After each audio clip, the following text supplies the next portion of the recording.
this now, like it's the organization, so I hope that when I get through what I want to tell you today, you'll kind of understand why I am. Alright, so yeah, normally when I tell people that I'm an ex-Jehovah's Witness, I get a couple of different types of responses. Either like a joke or a funny comment like, oh yeah, you guys are the annoying ones that knock on the door on Saturday morning and wake us up. And I'm like, yeah, I used to do that. But sometimes you get people that are like angry and they're like, oh my gosh, you guys have your children die, you don't give them blood.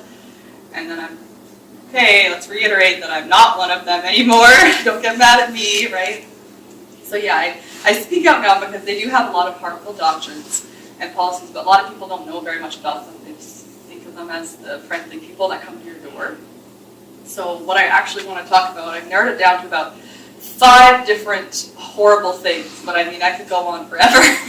But we'll just stick to the 5 main things that I think are the worst. I don't know if you guys know about this problem, but they have a massive problem with child sex abuse. Yes. Yeah. So it's just starting to get some media attention now, but it wasn't very well known for a long time, and people even in the organization aren't very aware of it unless they've had personal experience with it. They're not aware of just how common it is within their organization. So the reason that it's so common is they actually have a rule that they adhere to, and us ex-members have given it a name. We call it the 2-witness rule. So they don't actually have a name on it themselves, it's just something they follow. So the elders in the organization follow this rule coming down from the leadership, the governing body, and they have this little book here. I printed out a copy of the front page, Shepherd the Flock of God, and that's how they get all of their rules for how they handle situations in the congregation. So in this book, it tells them how to deal with instances of child sex abuse. So basically, if you have a child who goes to the elders and says, I've been abused by so-and-so in the congregation, the elders will say, okay, is there another witness to this abuse? Do you satisfy seriously? So until there's another witness to the accusation, they don't do anything about it. Actually, the only thing they might do is go to the accused and ask them if this is true. And what do you think we're really going to accomplish, right? So the person accused will probably, most likely, they always say no. And then nothing happens further. So if you want to kind of read more about that, I've highlighted some areas in the Shepherd the Flock of God book. You can pass it around. It's not the whole book, it's just a couple pages, obviously. So yeah, it's a very... Do you think they learned that from the Catholics? They want to cover that because the Jehovah's Witnesses have an idea that they are God's true organization, like every other religion even, but especially with cults, they are very sure that they're the only ones, right? So they don't want people knowing that they have these problems because it might cause some doubts within the membership. And I think this rule was made specifically for that, to try to keep everything under wraps. And it's been successful for a very long time, actually. It's only just now becoming a bit more known to the public and some of the witnesses. So when I was a witness, I knew of 2 girls that were abused, and nothing happened to the abuser because there wasn't another witness. But at the time, because I was still a witness, I was just kind of thought it wasn't a very common thing, and that I didn't really think much about it. It was like, oh, this doesn't happen very much, it's just a horrible situation.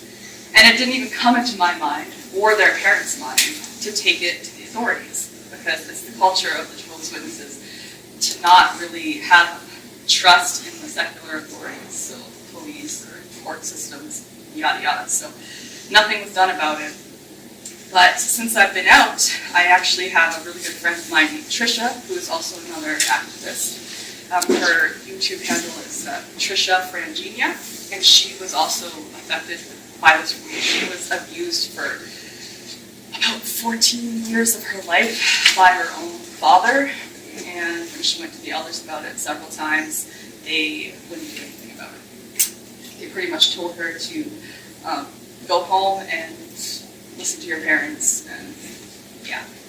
And even her mother, actually, who could be considered a second witness, went to the elders to try to be able to leave this man, be allowed to leave this man because of what was happening, and they just told her that, well, if you paid him his due, you wouldn't have to do that. It's really horrible. So this kind of stuff, it does happen, and I mean, not all elders are going to be that horrible, but a lot of them just really don't know what they're doing. They're not equipped to handle these types of situations, and they should go right to the police, but they don't. They leave it in Jehovah's hands, as that book says in some of the highlighted areas. There's also, in Australia, they held what's called an Australian Royal Commission, and basically that was the government of Australia looking at institutions that dealt with children and how they handled child sex abuse. And they also looked at the Jehovah's Witnesses and were appalled by them. I think the head guy there, I can't remember what they call him, he was one of the judges, he said that they were probably the worst organization of all of the ones that he looked at for their policies, because their policies directly are in place to cover it up instead of actually helping to fix the problem. And the Australian Royal Commission also had a redress system set up. So basically, all of the institutions that were investigated could put some money into a big pot, basically, and then give it to the victims who they found within their institutions. But the Jehovah's Witnesses never did sign up for the redress scheme. So they were one of the very few that didn't. This is a quote, I'm just going to read it to you. She's a prominent, by Laura Kaput, she is a prominent activist in Australia. It says, at the recent national apology, the Royal Commission into Institutional Responses to Child Sexual Abuse reported that there were at least 1,800 alleged Jehovah's Witness victims in a membership of about 68,000. Per capita, the incidence of abuse was much higher than the Catholics, 4,444 allegations in a membership of about 5.3 million.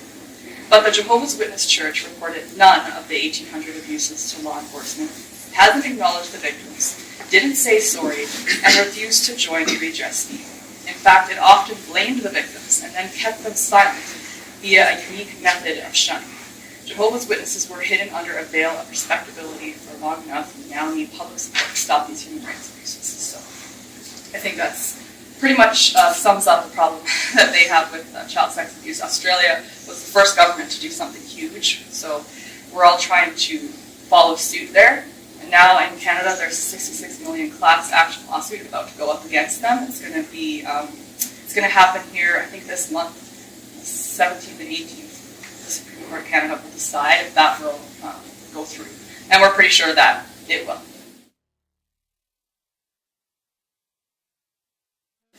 The second huge issue, you guys have probably heard about, well, I mean, I already mentioned it, but you've probably heard about their view on no blood. They don't want to have blood transfusions. And basically the reason they have this view is because they view blood as sacred. And they have scriptures that they look at for reasons why they view it that way and why they don't accept blood transfusions. But just typical with all destructive cults, their reasons for disallowing the life-saving blood transfusions are based on scriptural inaccuracies. So I know you guys are atheists, so you probably don't care much about what scriptures say in a way, but it does help to understand why what they believe, and then to appeal to them using scripture, because they will actually listen better if you can do that. So one point that kind of refutes their whole idea of the no blood is in Matthew chapter 12, verse 11. Jesus talked about a sheep falling into a pit, and who would not save him, who of you among you would not save the sheep even if it was on the Sabbath, right? So that principle was putting life above the law. So in the case of something like that, life should always precede the law. That's what Jesus was trying to highlight. Whereas the witnesses, they will let people die, even because they think the scriptures say no blood, they'll let them die. And it's like, oh, law doesn't matter. Law comes first. Where that scripture clearly refutes that. Also, obviously, in the Bible, when they talk about not taking blood to the body, they're only talking about eating it. There's no such thing as blood transfusions back then, obviously. But they take a scripture in Acts chapter 15, and they use that portion that says abstain from blood, and that's that one scripture that they will just highlight all the time, abstain from blood, but they're not really looking at the context. So when you look at the context of that whole chapter, you actually find out that where the Apostle Paul was saying abstain from blood, he was talking to Greek Christians in referencing, he was letting them know to abstain from blood when dealing with the new Jewish converts to Christianity, because they were being stumbled by the fact that the Greeks were just eating blood or eating meat that wasn't blood properly. So basically he was saying, stop offending them. So it's like the politically correct version back then. Stop offending them, think about them. But it wasn't saying to abstain from blood to the point that you're going to die if you have it, obviously. Right? So this kind of stuff can really refute their teaching, but they don't like to listen, unfortunately.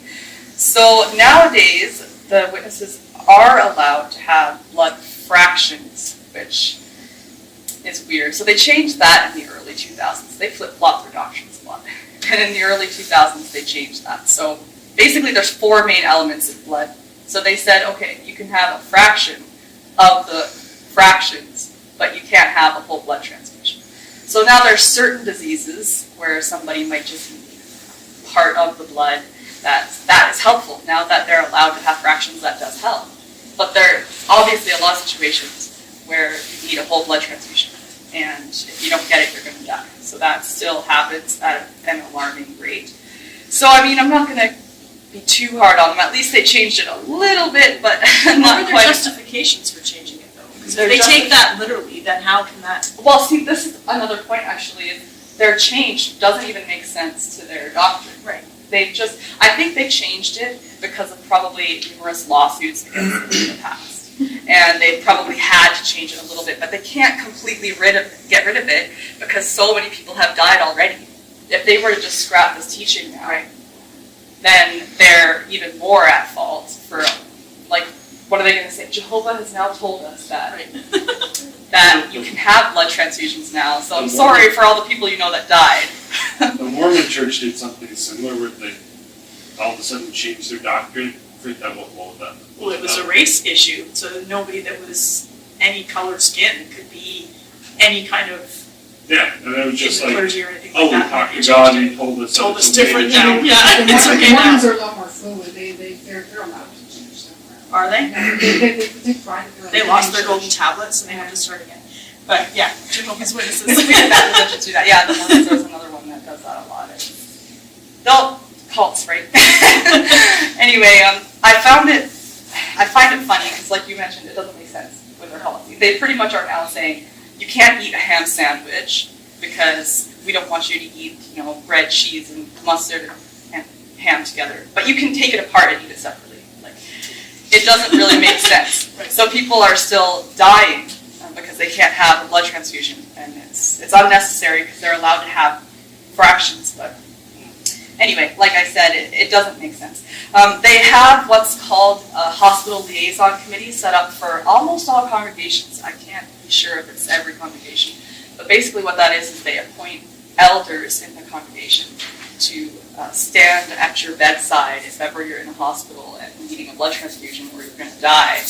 The elders find out about this and they come to your bedside to try to encourage you not to let up and don't take the blood.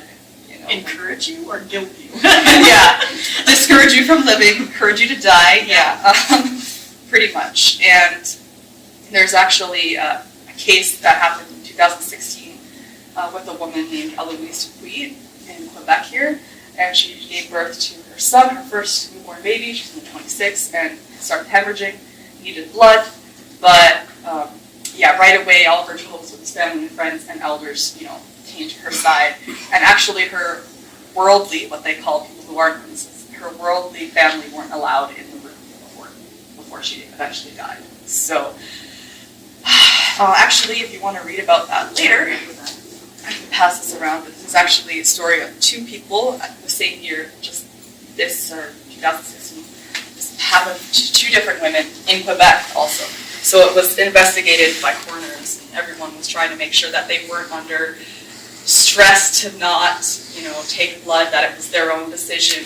And, you can argue that till you're blue in the face, but So far, are all these examples of age, like they are consenting to not have it? these people were of age. Okay. Both women gave birth, and they were saying they didn't want it to the point of dying. However, when you think about it, you're not really given much of a choice. No, I understand that, but.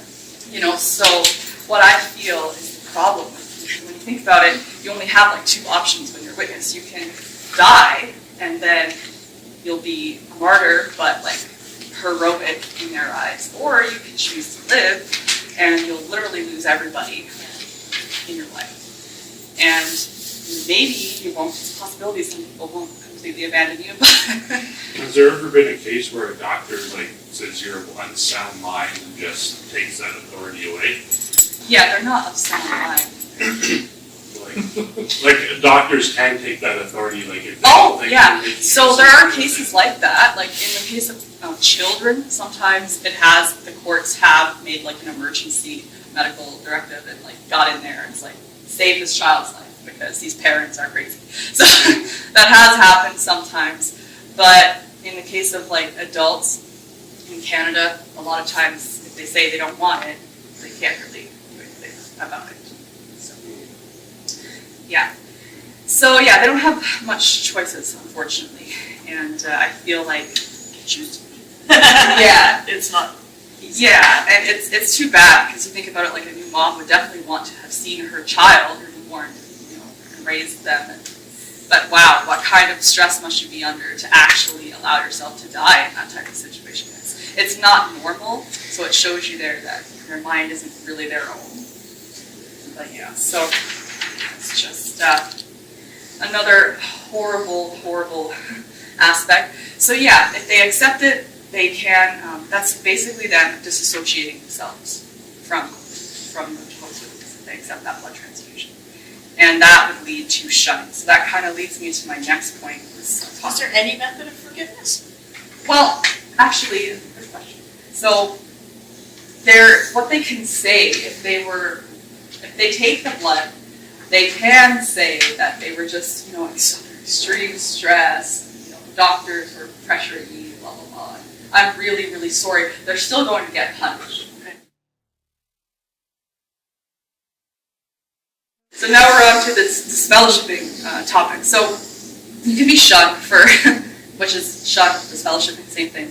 You can be shunned for many different things. As a Jehovah's Witness, in the Shepherd, the Flock of God book that I kind of passed around, the picture of that. I have more. If you guys want to read later, I can show you some more crazy stuff. But there's I don't know how many page lists of things that you can get disfellowship for that the regular witnesses aren't aware of. So just to reiterate, that book is only for elders. No one else can read that. So they're not even aware of everything on that list that you can get disfellowship for. Have you seen this book? Yeah. You've seen It's you've seen the whole. online now. Yeah, it's been leaked. Is that internet Oh, it's man? been leaked. Okay, that does. I love it. Yeah, I printed the whole thing out. It's great. Yeah, but of course, back in the day, you could do that, right? But now everything. Former elders have left and uploaded the whole thing, right? So it's great. Another thing, so this fellowship thing, you can lose, your whole family, basically, everyone in your life. When you're a witness, you don't have other friends outside of the organization. You have acquaintances, but you don't really have close friendships. So if you get this fellowship, you're pretty much left with nothing. You can also disassociate from the religion, so say you no longer want to be one, and that will carry the same weight. You just talk to the elders to say, I don't want to be a Jehovah's Witness anymore, probably sign something, and then they will make the same kind of announcement as they would to the congregation, as if you were disfellowshipped, as if they removed you. And then you'll be shunned again by everybody. So that's very different to most religions, like the normal ones that don't, for example, my parents, before they converted to being witnesses, they were Anglican, and they had to become witnesses, they had to write a letter of disassociation from the Anglican Church. And they did that, and they got a letter back, a nice letter back. was saying, well, thanks for being, Anglicans for so long and blah, blah, blah, And it was like nothing, nothing. Their whole family could still speak to them. That's not the case with the Jehovah's Witnesses at all.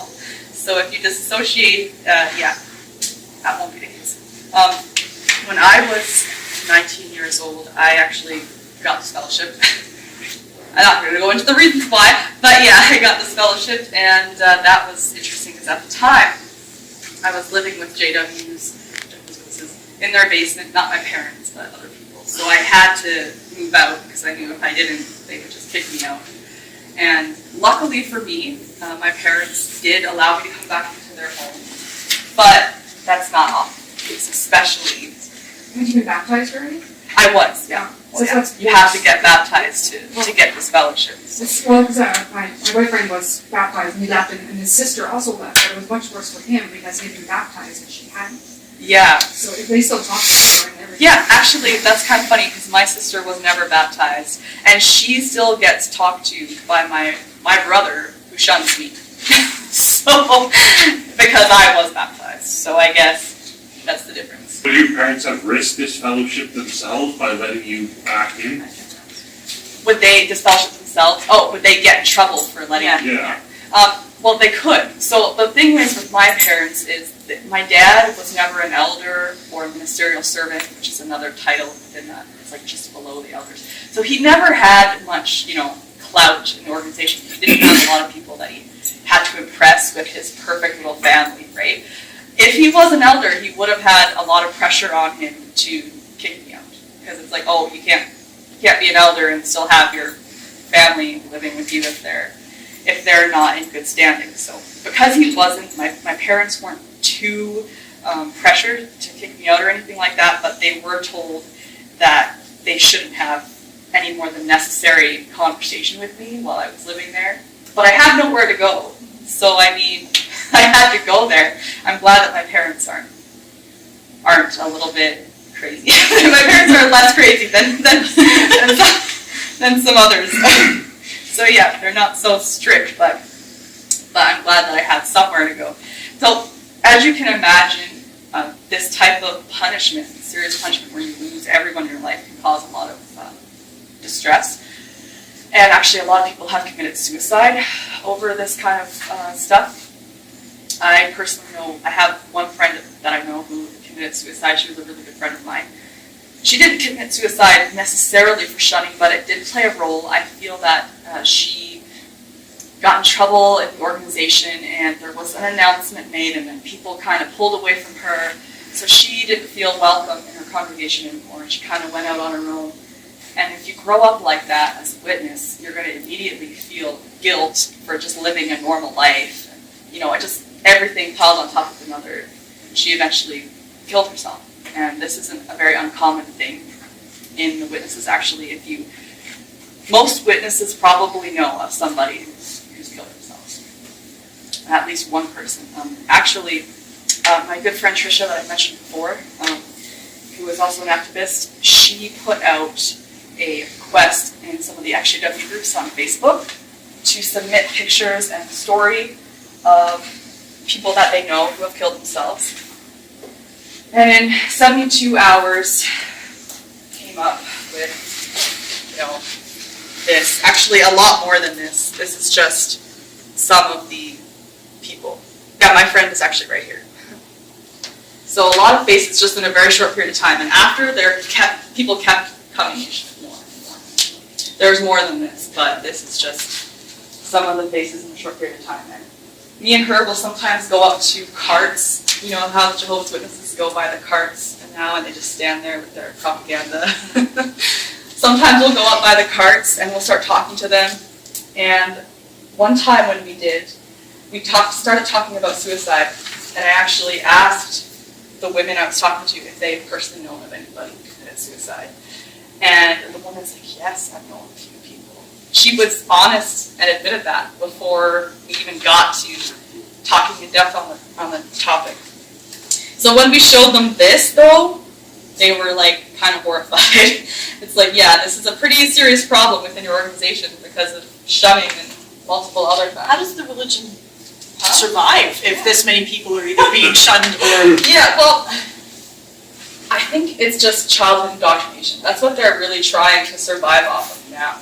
And actually, in the last few years, I've noticed that they amped up the propaganda towards children more so than they have in the past. Like when I was a kid, there wasn't many things like, now you can print off coloring books and all kinds of weird stuff on the website. And they have like cartoons and everything. But when I was a kid, it wasn't like that. And I feel like they're focusing really hard on trying to get the next generation brought up. You're right, there was that leaked cartoon. Yeah! Somebody Probably the one about Caleb and Sophia. Was it about homosexuals? Yeah. Yeah.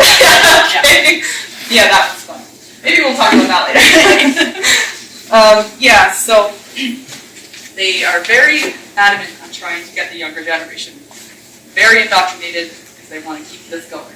And they need to, because they're getting sued left, right, and center right now. So they need to have their money. So they're very good at doing that. Anyway, so all of these issues are huge, but there is still a couple more. There's still a couple more. All right, so a big one is how women are also treated in organizations. They have very little rights and very little say within the family unit. Marriage isn't really very healthy in the organization because it's not focused around people being like partners. They're not focusing on partnership coming together, working well together. It's not about that. It's they kind of focus mainly on like the headship principle where the man is the head and he has all the say and everyone else just kind of has to follow along. And I mean, not every marriage is horrible. I mean, a lot are, but I have seen some couples where I would venture to guess, I mean, I don't see in their homes, but I have seen some where I venture to guess that they work well together and they're happy. I'm not trying to say every marriage is awful, but there definitely is some issues.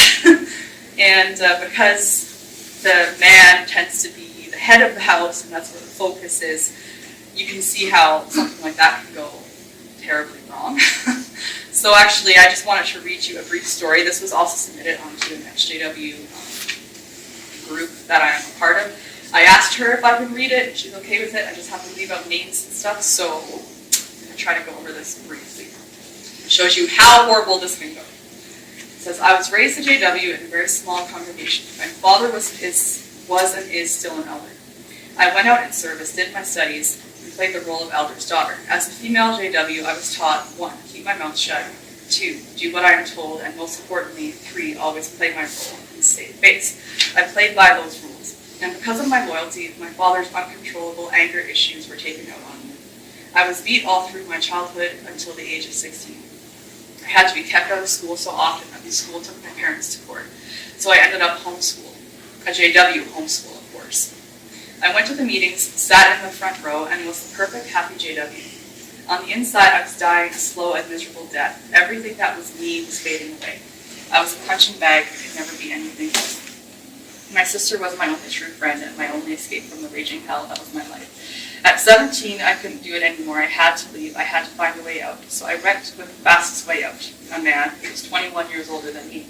I learned very quickly I didn't know anything about relationships, so I went with what I did know. The man is the head of the household, keep my mouth shut, and do what I am told. He sexually abused me, he beat me, and after a year, he pulled a gun on me and nearly killed me. All my father could say was it was my fault. I no longer have Jehovah's Spirit. I made my choice. My mother left after that, and now she is married to my stepdad, what a real dad should be. And I am very happily married to my soulmate and have 2 handsome sons. I still struggle with things, and I am on various medications. I go to therapy and see a psychiatrist, but I am taking it day by day. I no longer abuse drugs or alcohol, and I now have a normal life with my loving family.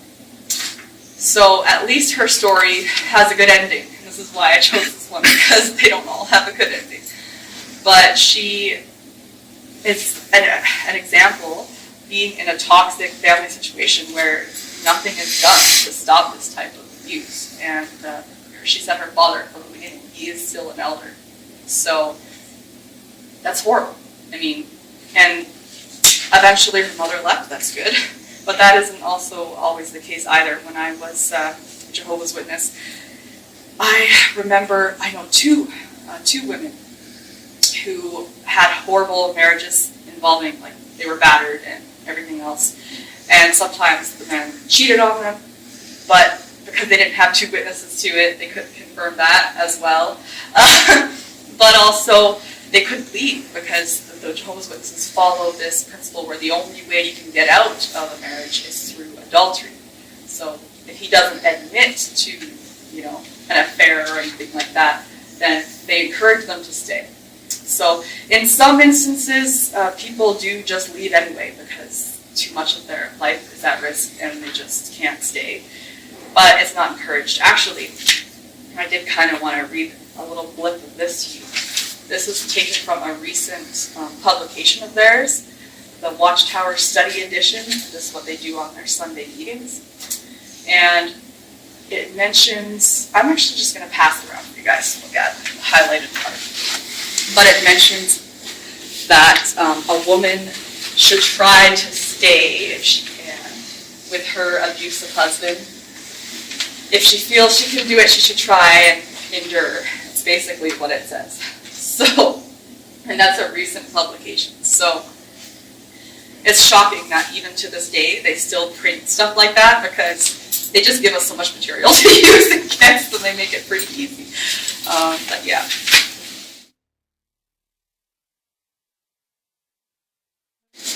So yeah, one more thing I wanted to touch on is higher education. So what do you think their stance is on higher education? Don't. Yeah, don't do it! Run for the hills! Especially not girls. Yeah, no, they don't want people to be educated because that's scary for them. Do they have their own post-secondary institutions or No. nothing at all? Alright. They encourage, the only thing they encourage people to do is they might allow people to go, well, they do allow people to go to like a trade school and stuff like that because, and also then they can use them. Actually in one of their JW broadcastings, which is something that, it's like, religious TV or whatever, but it's just for witnesses. And the governing body member that was talking, Tony Morris, he was saying that, oh, we're not going to need doctors or lawyers in the new system, which is what, we can get into that later. But we will need, plumbers and... We will not need doctors or lawyers after Armageddon, but we will need carpenters and plumbers and similar construction trades. It requires faith to decline higher education and have the confidence that our material needs will be cared for by training in other fields of employment. All of these, and it's funny because they're encouraging people to get these trades because the witnesses build their kingdom halls for free, so they have free labor. And so fast. And Those so kingdom halls go up They like go in up. a day. I'm assuming there's no structural engineer involved though, so I'd be iffy about that. Well, they're Well, always sound buildings. They're It's just actually that very everyone in the community volunteers to come and help build it and it gets built. so super they fast. do, I mean, although you do have a point, because some of their buildings have had issues in the past, passing inspection stuff, because they just get people to just build it, and they don't, I mean, they follow pretty good safety regulations. I was on a few quick builds myself when I was still a witness, and like, we had this little book of like, we had to be decked out in all this safety gear and everything, so they're pretty good like that, but yeah, not everybody is actually an expert, and they're just throwing these things together for free. But when it comes to actual higher education, going to university and things like that, they strongly discourage it. So, I wanted to read a quote by a governing body member, Tony Morris. He's one of their 8 leaders, and he said this on a JW broadcast. Our goal now is to focus on and intensify our promotion of the pursuit of divine education. The cost of obtaining a university education is not our primary concern. It is the potential for spiritual harm that has moved us to provide the precautions we've shared in the past. All too often, our young people have met with spiritual disaster after leaving home and living on a university campus. So parents and children, you need to have a goal, and you need to have a plan. If you're missing either one, Satan will provide it for you. We need to be careful that this system does not mold or shape our thinking. Higher learning can easily influence our thinking and attitudes. I have long said, the better the university, the greater the danger. Right? Like, it's nuts. It's nuts. It's a Republican say stuff But like yeah, that. Republicans say stuff like that too, yeah. They're very scared. They're very scared of people going to university and learning just how crazy their religion is, because Just often, learning how to think critically. yeah, oftentimes it opens your mind and you're like, oh wow, I never thought of things this way, and suddenly you realize that you're in a cult, you know, or that you've been very sheltered, and that's what they're scared of, right? So anyway, I think these are the main issues that I've very quickly summed up with the organization here. So hopefully you can see that why I'm an activist against the organization now. There's a lot of pretty serious issues. So there's a lot of ex-JWs that are doing their part to raise awareness about the Witness organization, but also about just cults in general.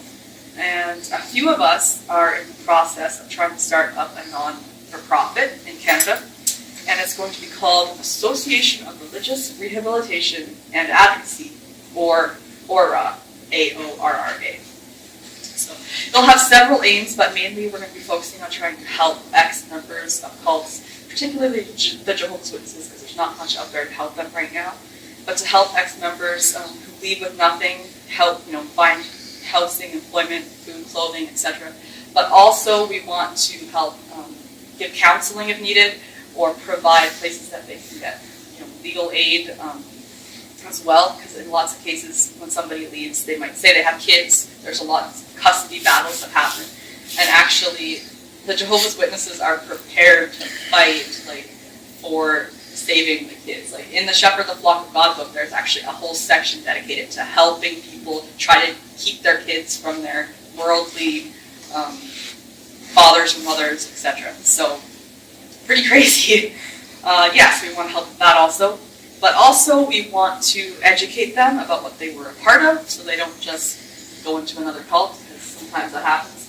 And then prevention education for the general public as well. So that's what we're trying to do right now. That's what I'm trying to do. That's a lot of money. Pardon? That's going to cost a lot. It's gonna, so we'll see.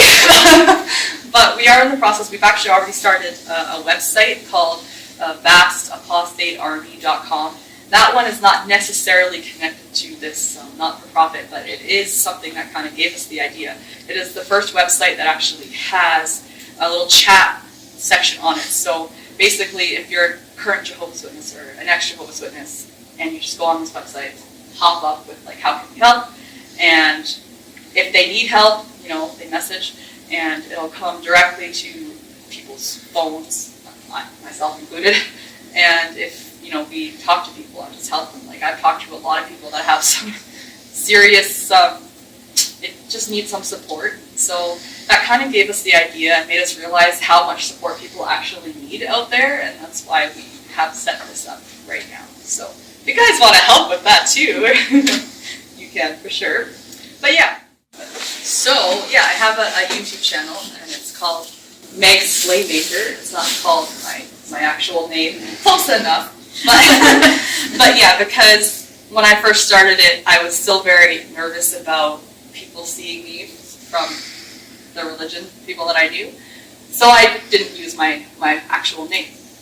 Basically, I do kind of different things. I have just a few videos of me talking about the organization, but then there's also, I went to London recently and participated in a mass protest outside of one of their international conventions. They were holding an international convention.